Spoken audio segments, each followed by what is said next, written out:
জানেন যে 21শে আগস্টের বাংলাদেশ সুপ্রিম কোর্টের আপিল বিভাগে এটা রাষ্ট্র হাইকোর্টের রায়ের বিরুদ্ধে রিট পাওয়ার পরে যেই আপিল হয়েছে সেই আপিলের শুনানি চলছে।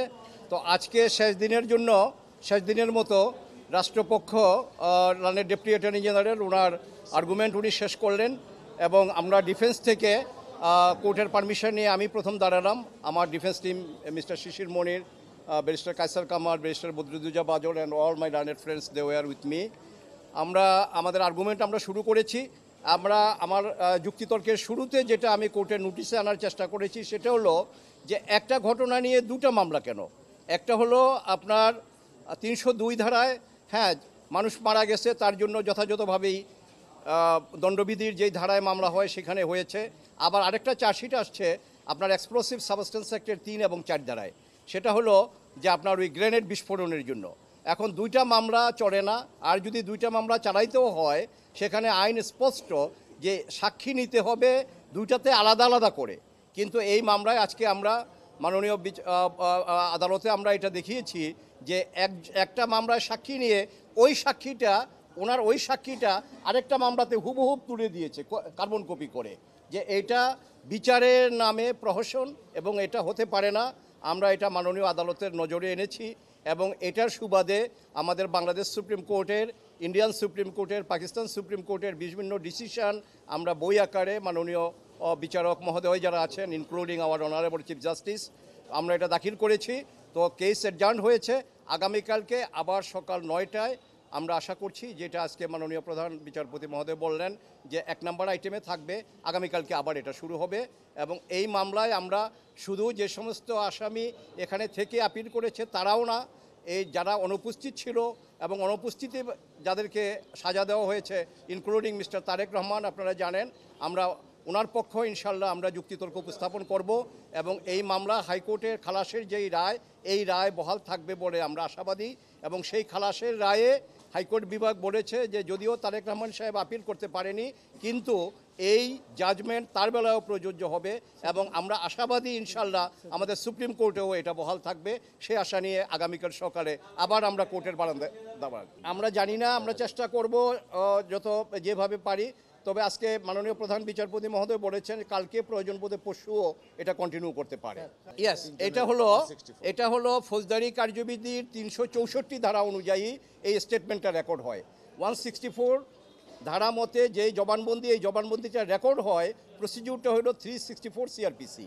এই 364 সিআরপিসিতে বিধান যেটা সেটা হলো ম্যাজিস্ট্রেট সাহেব প্রশ্ন করবে, আসামি উত্তর দিবে, প্রশ্ন করবে, উত্তর দিবে, উনি এটা লিখবেন। কিন্তু আমাদের মাননীয় বিচারপতি জনাব জুবায়ের রহমান চৌধুরী সাহেব উনি 3-4 জনের স্বীকারোক্তি নিয়ে উনি দেখালেন যে 12 পৃষ্ঠা 20 পৃষ্ঠা এই সময়ের ভিতরে যেটা হাতে লিখতে হবে, তারপরে সেটা টাইপ হইতে যদি হবে, কিন্তু হাউ ইট ইজ পসিবল। এবং একই ম্যাজিস্ট্রেটের একই পিয়ন 3 জনকে একসাথে পাহারা দিয়ে রাখলো এবং পরে 3 জনের স্বীকারোক্তি ওই ম্যাজিস্ট্রেট সাহেব দেখা গেছে যে 3 ঘন্টা 4 ঘন্টার ভিতরে এগুলি করে ফেলেছে। এই প্রশ্নটা আসছে এবং আমরা কোর্টের কাছে কৃতজ্ঞ যে অ্যাপেলেট ডিভিশন এত সূক্ষ্মভাবে মামলার গভীরে প্রবেশ করে যেটা দেখছেন, এই জন্য আমরা আদালতের কাছে। এটা হলো ডাবল জিওপার্টি, এটা ডাবল ট্যাক্সেশন, এটা ডাবল জিওপার্টি, যে এটা আসামির প্রতি অবিচার করা হয়েছে। কারণ আমি অপরাধ করেছি, অপরাধের জন্য একটা বিচারই যথেষ্ট, কিন্তু এই দুইটা বিচারের নাম করে এই আসামিগুলোকে আপনার একই মামলায় দুইটা বিচার করে দুইটাতে ফাঁসি দেওয়া হয়েছে। 7 মার্ডার কেসটা এখানে বিচারাধীন, ওটা সম্বন্ধে এত বেশি বলা যাবে না।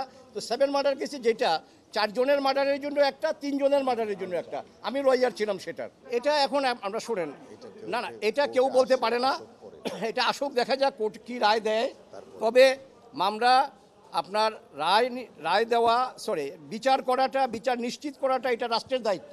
তো রাষ্ট্র যদি তার ইনভেস্টিগেটিং এজেন্সির মাধ্যমে সেটা ভুল করে এবং যদি ভুল হয়ে থাকে, তার জন্য যদি ব্যর্থ হয়, তার জন্য আমরা আসামি পক্ষ আমরা কি বলবো, আমাদের তো কোনো এটা জবাব নাই। সেকেন্ড কনফেশন করা হয়েছে যেটা, সেটা মুফতি হান্নানের, এবং উনি সিলেটের আনোয়ার চৌধুরীর মামলায় আপনার অলরেডি তার ডেথ সেন্টেন্স হয়ে গেছে 2009-এ। তারপরে 2011-তে উনি কন্ডেম সেল থেকে এনে তাকে দিয়ে সেকেন্ড কনফেশন করে ওই কনফেশনে তারেক রহমান সাহেব এবং লুৎফুজ্জামান বাবর বা অন্য যারা আছেন তাদেরকে আনা হয়েছে।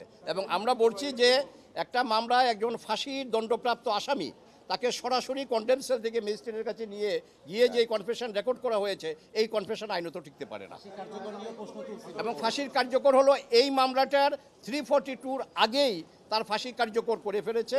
কাজেই আমরা এটা দেখিয়েছি যে আপনার তার কনফেশন বিবেচনায় আনা যাবে না, এই জন্য যে তাকে বিচারের শেষ সুযোগটা দেওয়া হয় নাই। এটা আমরা এখন বলতে পারি না, এটা আদালত কি করে সেটা মাননীয় আদালতের এখতিয়ার। আমাদের প্রত্যাশা হলো হাইকোর্ট সরি না আসলে কি প্রত্যাশা জায়গা কি আজকে সারাদিন তো শুনানি হয়েছে আপনাদের স্টেট থেকে যিনি লার্নেড ডিএজি ওনার যে উপস্থাপনা ছিল সাবমিশন ছিল এ থেকে এটা বোঝা গেছে যে জাস্টিস হারিড জাস্টিস বারিড, অর্থাৎ শেখ হাসিনা জনাব তারেক রহমান সাহেবকে এই মামলায় ইমপ্লিকেট করার জন্য উনি এখনও কোনো কাজ নাই যেটা করেননি। অর্থাৎ মামলার অবস্থা দৃষ্টি মনে হয় যে আইবি রহমান সহ 24 জনের যে আনফর্চুনেট ডেথ হয়েছিল শেখ হাসিনা নিজে আইবি রহমান হত্যার বিচার হোক সেটা চায় নাই। কেন চায় না? এই মামলাটা যদি আপনারা নথি দেখেন, মামলা তাড়াতাড়ি করা দেখেন, মামলার যে বিষয়বস্তু দেখেন এবং যেভাবে মামলাটা পরিচালিত করেছে, এই মুফতি হান্নানকে স্বীকারোক্তিমূলক জবানবন্দি দিয়ে আব্দুল কাহার আকন্দ যিনি আওয়ামী লীগের মনোনয়ন পেয়ে নির্বাচন করেছেন তাকে দিয়ে, অর্থাৎ উনি চেয়েছেন আইবি রহমানের বিচার না, উনি চেয়েছিলেন জনাব তারেক রহমানকে এই মামলায় অভিযুক্ত করার জন্য। এই কারণে বললাম জাস্টিস হারিড জাস্টিস বারিড।